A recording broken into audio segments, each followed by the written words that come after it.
Jangan lupa like, tekan tombol subscribe, dan notifikasi agar tidak ketinggalan pembelajaran berikutnya. Assalamualaikum warahmatullahi wabarakatuh. Halo semuanya, apa kabar kalian semua? Ibu harapkan kalian semua dalam keadaan sehat walafiat ya. Amin ya robbal alamin. Dan ingat tetap jaga kesehatan. Jangan lupa pakai masker dan jaga jarak. Nah, pada kesempatan kali ini kita bersama-sama akan membahas materi tema 6 cita-citaku, subtema 2 pekerjaan di sekitarku, pembelajaran 4. Sebelum mulai pembelajaran, kita berdoa menurut agama dan kepercayaan kita masing-masing. Berdoa dimulai. Berdoa selesai. Perhatikan percakapan Beni dengan ayahnya.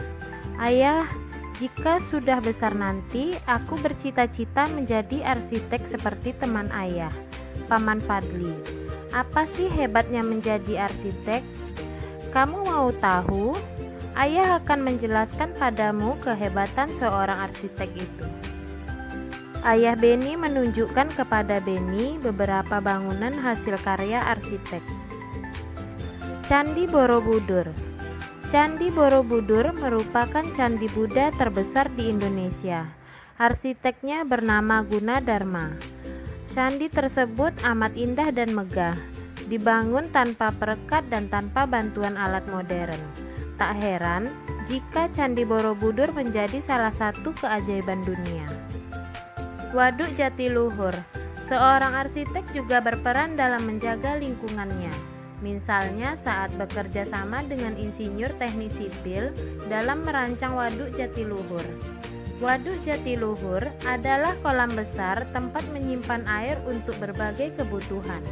Hasil karya kumpulan arsitek Indonesia ini memiliki banyak kegunaan, di antaranya menampung dan mengalirkan air ke sebuah pembangkit listrik tenaga air atau PLTA, sehingga dapat menghasilkan listrik. Waduk juga bermanfaat sebagai penyedia air bersih dan irigasi yang diperlukan untuk mengairi sawah. Waduk ini juga sebagai pengendali banjir.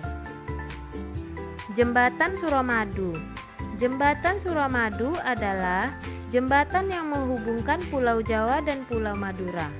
Berkat jembatan ini, masyarakat Madura dapat lebih mudah dan cepat melakukan perjalanan darat ke berbagai wilayah di Jawa Timur.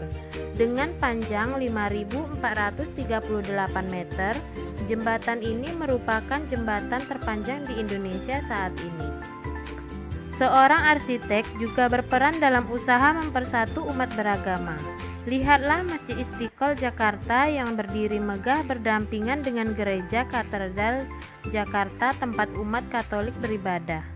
Masjid Istiqlal dibangun pada masa pemerintahan Presiden pertama Indonesia, Soekarno pada tahun 1961. Pembangunan masjid ini memerlukan waktu 17 tahun hingga digunakan pertama kali pada tahun 1978. Perancangnya bernama Frederick Silaban. Lengkapi diagram berikut ini dengan menggunakan berbagai sumber informasi yang kamu miliki. Kehebatan lain seorang arsitek yaitu membuat bangunan yang bermanfaat bagi masyarakat.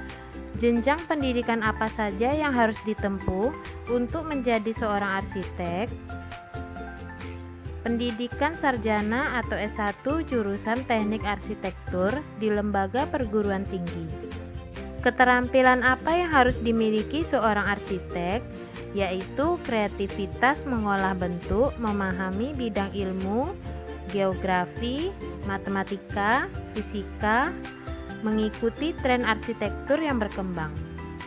Tahukah kamu, dari zaman dahulu, nenek moyang kita telah membangun berbagai bangunan adat yang mencirikan kebudayaan mereka masing-masing. Setiap suku memiliki bangunan dan tempat tinggal yang berbeda, sesuai dengan kebutuhan dan kebiasaan masing-masing. Pernahkah kamu melihat bentuk rumah adat dari suku yang berbeda? Perhatikan gambar rumah adat dari Kampung Naga, Jawa Barat di samping. Bacalah dengan seksama keterangan tentang rumah adat mereka. Rumah-rumah adat di Kampung Naga dibangun dengan cara yang unik dan memiliki tujuan dan makna sesuai kebiasaan masyarakat setempat. Rumah dibangun di atas bebatuan agar tidak longsor bagian bawahnya. Masyarakat Kampung Naga sangat erat kekerabatannya, sehingga mereka membangun rumah mereka secara berdekatan, tetapi mengarah ke arah yang sama, yaitu arah timur barat. Semua rumah akan menghadap ke arah Sungai Ciulan yang berada di depan gerbang masuk kampung tersebut. Semua bahan bangunan dibuat dari bahan-bahan alami seperti bambu dan dedaunan karena kehidupan masyarakatnya yang sangat dekat dengan alam. Rumah adat Joglo dari Jawa Tengah, rumah adat Krongbade dari Aceh. Kedua rumah adat ini memiliki persamaan dalam manfaat dan kegunaan rumah adat, diantaranya yang pertama sebagai identitas suku bangsa, yang kedua rekam jejak budaya masa lalu, yang ketiga sebagai simbol filosofi, yang keempat sebagai hunian, yang kelima tempat acara adat, dan yang keenam menyesuaikan kondisi wilayah. Adapun perbedaannya, yang pertama memiliki desain yang berbeda, memiliki filosofi bangunan yang berbeda, memiliki sejarah budaya yang berbeda. Nenek moyang kita merupakan arsitek yang hebat ya. Mereka membangun rumah adat yang sesuai dengan keadaan alam dan nilai-nilai budaya. Ya, mereka senantiasa ingin menyatu dengan alam sekitarnya.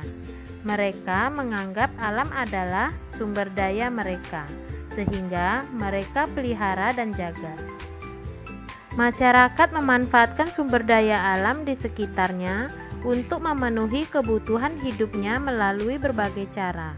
Sumber daya berupa tanah, air, dan tumbuhan dimanfaatkan dalam bentuk kegiatan pertanian dan perkebunan.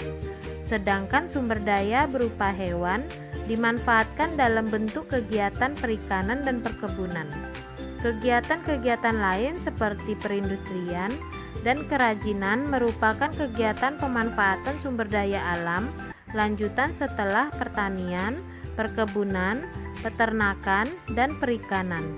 Oleh karenanya, kamu dapat mengetahui sumber daya alam di sekitarmu dan cara pemanfaatannya dengan mengetahui pekerjaan orang-orang yang tinggal di sekitarmu. Membuat puisi dan menjelaskan makna. Perhatikan rangkaian puisi berikut ini. Lengkapi puisi ini menggunakan kata-katamu agar puisi lebih bermakna.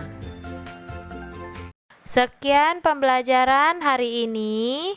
Semoga apa yang Ibu sampaikan dapat bermanfaat dan dapat dipahami.